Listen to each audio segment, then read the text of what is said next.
Matapos ang pag-atake sa Soul Society, sinabi ni Ryuken, alam ko na ang lahat tungkol dito. Kaya agad siyang tinanong ni Ishida, kung ganun, ipaliwanag niyo po sa akin. Paano posibleng mga Quincy ang umatake, kung kami na lang ang natitirang lahi? Ako nga lang ang susunod na henerasyon ng Quincy, kung ganun, sino sila? Ngumiti si Ryuken habang paalis sinagot siya, ang sagot na hinahanap mo, hindi mo mahahanap dito. Sa kuryosidad, sinubukan pigilan ito ni Ishida at sabi niya, sandali, kahit ngayong pagkakataon lang, kailangan niyo akong sagutin. Nag-cut ang eksena sa Soul Society, sa harap ng Sagyoku Hill Gate. Nag-uusap sina Shino at Yuki, kung pareho lang naman ang layunin ang Quincy at Soul Reapers, bakit nga ba kailangan pang maghiwalay ang dalawang puwersa? At bakit tayo lang ang laging nasa harap ng laban? Biglang dumating si Kahumaro, isang Soul Reaper, at tinanong sila, hindi niyo ba alam ang kasaysayan ng Soul Reapers at Quincy? Umiling sina Shino at Yuki. Kaya ipinaliwanag ni Kahumaro, tulad ng alam niyo, tungkulin ng Soul Reapers na dalhin ang mga kaluluwa sa Soul Society bago sila maging hollow. Pero kapag naging hollow na sila, hindi na natin sila mailigtas, kailangan natin silang wasakin. Kaya tinatawag ang Soul Reapers bilang balancers. Pero ang Quincy, iba sila. Isang bagay lang ang ginagawa nila, pinapatay nila ang hollow hanggang sa tuluyang mabura. Kaya tinatawag silang Destroyers of Hollows. Lumipat ang eksena sa bahay ng pamilya Ishida. Nakaupo si Ryudo, nag-iisip kung ano ang susunod niyang gagawin. Biglang naalala niya ang sinabi ng kanyang ama, si Ryuken, ang sagot na hinahanap mo, hindi mo makikita dito. Napadpad siya sa opisina ng ama, at doon ay nakakita ng isang lumang diary, nakasulat dito ang kasaysayan ng mga Quincy. Samantala, ipinakita ang head captain Yamamoto, kasama ang squad 12 captain na si Mayuri Kuretsuchi. Sinabi ko na sa inyo noon pa, head captain. Sigaw ni Mayuri, nang subukang pumasok sa Soul Society ang Quincy na si Ryudo Ishida, alam kong may mangyayaring ganito. Pero hindi niyo pinakinggan ang babala ko. Sumimangot si Yamamoto, maghinay-hinay ka sa mga sinasabi mo, Mayuri Kuretsuchi. Lalong uminit ang usapan nang ituro mismo ni Mayuri ang head captain, ang totoo, kasalanan niyo ang lahat ng ito. Dahil 1,000 taon na ang nakalilipas, hindi niyo napatay ang taong dapat sana'y winakasan na noon pa. Sa kabilang eksena, ipinakita si Ayon. Naniniwala sila Mila Rose, Son, at Apache na matatalo nila si Quilge, pero biglang umatake si Quilge at sinaksak si Apache nang walang pag-aatubili. Hindi ko balak tapusin kayo ngayon, pero mukhang nagmamadali kayong mamatay, malamig na sabi ni Quilge. Galit na sumugod si Ayon para ipaghiganti si Apache, pero pinigilan siya ni Mila Rose. Bago pa man siya makagalaw, sinimulan ni Quilge ang pagsipsip ng lahat ng reishi sa paligid. At dahil si Ayon mismo ay nilikha mula sa reishi, unti-unti rin siyang hinihigop paloob ni Quilge. Patuloy na inabsorb ni Quilge ang lahat ng espiritual na enerhiya sa paligid. Pinapalakas ang sarili niya ng higit pa kaysa dati, si Quilge ay nakakuha ng bagong anyo. Pero biglang nagsimulang tumakas sina Mila Rose at Son. Nakangisi siyang nagsabi, maganda ang desisyon niyo, pero sa maling oras. Agad niyang sinimulan ang pagsipsip ng reishi mula sa kanila. Pero bago pa niya makumpleto ang pag-absorb, isang mabilis na atake mula sa likod ang tumama. Lumitaw si Ichigo, gamit ang kanyang Zanpakuto, at pinutol ang antena sa ulo ni Quilge, ang antinang ginagamit niya para sumipsip ng reishi. Kung hindi ko pa natuklasan agad ang trick na yun, siguradong mahihirapan pa ako sa'yo, sabi ni Ichigo. Pero teka, bakit hanggang ngayon, nagagamit mo pa rin ang bankai mo? Samantala, sa kabilang banda, nakikita natin sina Pesh at Yarhara papalapit din kay Ichigo. Kasama nila si Dondo Chaka, na nakaligtas pala matapos itago ang sarili sa buhangin. Kung magpapatuloy si Ichigo sa ganitong laban, baka tuluyang masira ang Weiko mundo. Babala ni Pesh. Sumagot si Yarhara, wala na tayong magagawa. Ikaw ang nagdala kay Ichigo rito, para mailigtas si Dondo Chaka. At heto, buhay pa naman siya. Napakamot na lang si Pesh, buhay nga, pero hanggang kailan pa kaya natin siya mapoprotektahan? Balik sa Soul Society. Sa harap ng isang gate, pinapalakas ng squad 11 ang depensa. Pinapakalma ni Kahumaro sina Shino at Yuki, wala kayong dapat ipag-alala. Mahigpit ang proteksyon ng gate na ito. Pero biglang nagkaroon ng napakalakas na pagsabog. Mula sa ilalim ng lupa, nagsilabasan ang napakalalaking reishi pillars, kumakalat sa buong Seoul Society. Habang pinagmamasdan ang sitwasyon, mariing sinabi ni Head Captain Yamamoto, ang oras, dumating na. Sa gitna ng kaguluhan, biglang inatake si Lieutenant Kira, at sa isang iglap, napatay siya. Isang Soul Reaper ang nag-check ng data at napasigaw, matching rate, 78%. Ibig sabihin, lahat sila ay mga Quincy. Kasunod nito, nagsimula ang isang matinding patayan. Maraming Soul Reapers ang agad na napatay. At sa kanilang pagdating, ipinakilala ang isang grupo ng mga kalaban, ang mga Stern Reaper. Direkta ang utos sa amin. Sigaw nila, lipulin kayong lahat. At dito nagsimula ang madugong pagmasaker sa Seoul Society. Nakita natin si Kahumaro, nanginginig sa harap ng isang Stern Reaper. Huwag kang lumapit, sigaw niya. Ngunit lumapit ang lalaki, at siya pala si Jogram Hoshwolf. Tahimik pero nakakatindig balahibo ang sagot niya, kung tatakutin mo ako. Siguraduhin mong kaya mong panindigan. Sa isang iglap, tinaga niya si Kahumaro at hinati sa gitna. Lumipat ang eksena kay Captain Rose. Tumanggap siya ng masamang balita, maraming Soul Reapers na ang pinatay, kasama na sina Lieutenant Kira at Kahumaro. Sa harap niya ngayon ay isa pang Stern Reaper na nagpakilala bilang Nananana na Jacob. Oo, medyo nakakatawa pakinggan, kaya tatawagin na lang natin siyang Nananana, banggit ng narrator. Ngumisi si Nananana at sinabi, bakit? Nalulungkot ka ba sa pagkamatay ng mga kasamahan mo? Mariing tumugon si Captain Rose. Ang malulungkot dito, kayo, mga Quincy. Dahil ngayong nandito na kayo, kamatayan ang sasalubong sa inyo.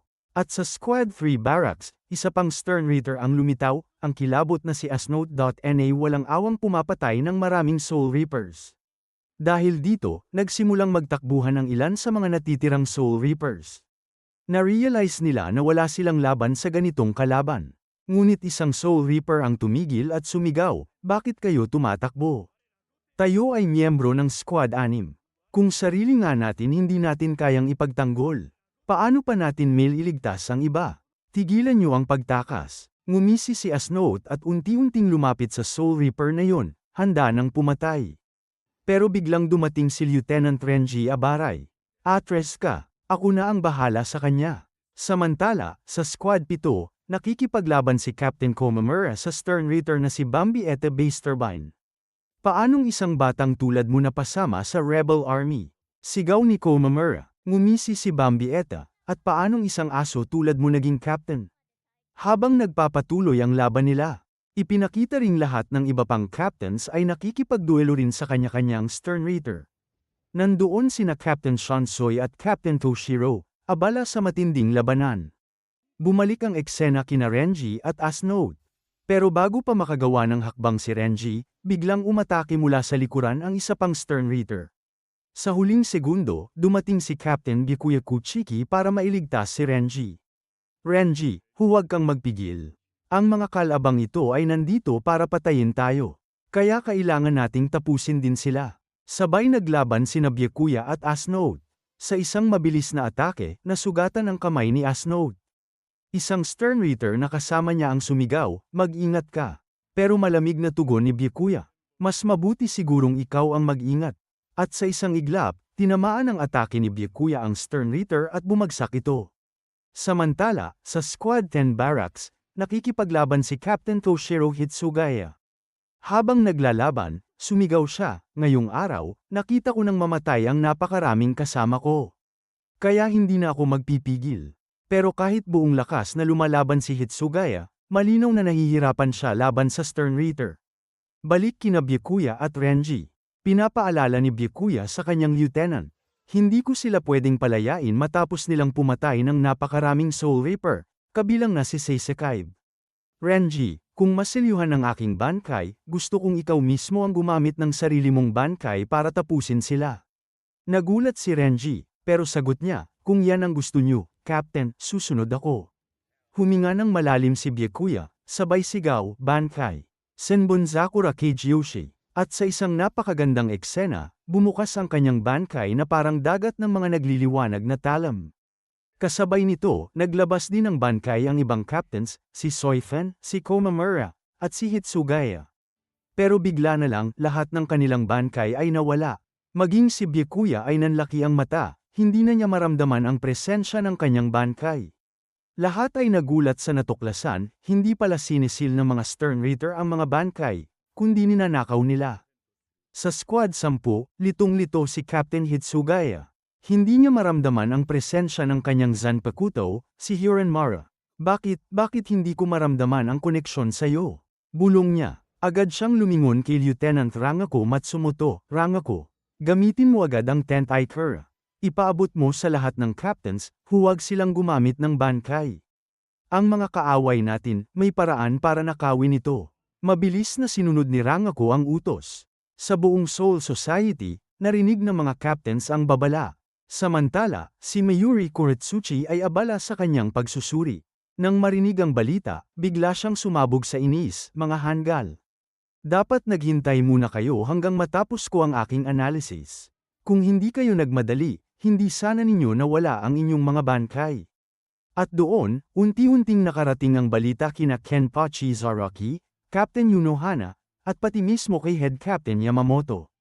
Alam na nila ngayon na sina Soifan, Byakuya, Komamura, at Hitsugaya ay nawalan na ng kani-kanilang bankay.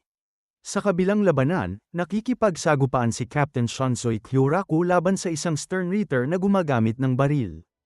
Ang kakayahan nito ay halos kahawig ng Coyote Stark, espada primera na tinalo ni Shansoy dati. Isang bala ang tumama sa kanya at tinamaan ang kanyang mata. Gusto mo yatang makita ang limit ko, ha? Ngisi ni Shansoy kahit duguan. Pero laban sa kalabang tulad mo, mukhang may isa sa atin na kailangang magsakripisyo ng bankay.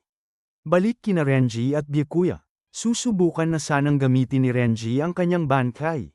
Pero biglang pinigilan siya ni Byakuya. Huwag mong sayangin, Renji. Ang mahalaga ngayon, mapanatili natin ang iyong bankay. Galit na sumigaw si Renji, pero, Captain, paano tayo lalaban kung walang bankay? Sa Research and Development Institute, inutusan ni Eika ng isa sa mga researcher. Makipag-ugnayan agad kay Ichigo Kurosaki. Kaya diretso siyang tumawag kay Kisio Kirihara. Ano ang lagay ni Ichigo? Tanong ni Akon. Sagot ni Kirihara, hindi ko siya maipapasa sa iyo ngayon. Abala siya sa pakikipaglaban sa isang Quincy na nagpakilalang hari ng Wako mundo. At nakapagtataka, sinusubukan ng Quincy na nakawin ang bankay ni Ichigo, pero hindi niya magawa. Nanlaki ang mata ni Akon. Hindi posible, bakit hindi niya kayang nakawin ang bankay ni Ichigo? Muli siyang nakiusap, Kisyo, ito ay emergency. Sinusugod ngayon ang Soul Society. Kalma lang na sumagot si Kirihara, ano pa nga ba? Kaya ka tumawag, alam kong malaki ang nangyayari dyan. Pero gaya ng sinabi ko, si Ichigo ngayon ay nasa gitna ng laban. At doon, nakita natin si Ichigo mismo na nakikipagsabayan kay Quilch OP. Habang naglalaban, iniisip ni Quilch, nakuha ko na ang lakas ni Aion, inabsorb ko ang mga espiritu rito sa Wako mundo, pero bakit mas malakas pa rin siya? At higit sa lahat, bakit hindi ko man lang makuha ang kanyang bankay? Pero bago pa siya makaisip ng sagot, tinamaan siya ng matinding atake ni Ichigo.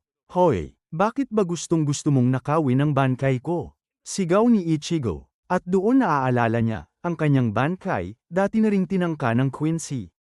May nakita akong isang tao na susubukang nakawin ang bankay ko, sabi ni Ichigo. Pero bago pa niya maipaliwanag pa, biglang may tumama kay Quilch, isang pag-atake direkta sa dibdib niya. Isang matinding tama, at sa isang iglap, patay na si Quilch. Doon lumabas si Kisyo Kirihara, na siyang umatake at tinapos si Quilch. Habang binubuksan ni Kisyok ang gate ng Garganta, sabi niya, Terra, pupunta na tayo sa Soul Society. Malaki ang problema doon, nang malaman yon ng research. Ngunit hindi sumama si Kisyok, nagstay siya para i-analyze ang katawan ng Quincy na tinalo ni Ichigo. Samantala, patuloy na naglalakbay si Ichigo pabalik papuntang Soul Society gamit ang Garganta. Sa loob ng Garganta, tumawag sa kanya ang isang contact sa Soul Society sa pamamagitan ng Soul Phone, at hindi makapaniwala si Ichigo sa narinig, posible raw na ninanakaw ng kalaban ang mga bankay. Sabi ng report, naglaho na ang bankay ng mga captains ng Squad 2, 6, at 7, pero hindi nila ma-explain kung bakit hindi nila pa nakukuha ang bankay ni Ichigo. Biglang nag-interrupt si Kisyuk sa linya, pasensya na sa pag-abala, inanalyze ko ang bangkay ng kalaban. May tatlong kakayahan siya. Una, Quincy, Volstandig, yun ang form na nakita mo. Pangalawa, kaya niyang i-absorb ang reishi sa paligid at gamitin ito bilang offense at defense. Pero hindi sabay, at ang pinakadelikado, Bankai Plundering, kayang agawin ang bankay ng kalaban. Iyon ang ginagamit nila sa Soul Society ngayon.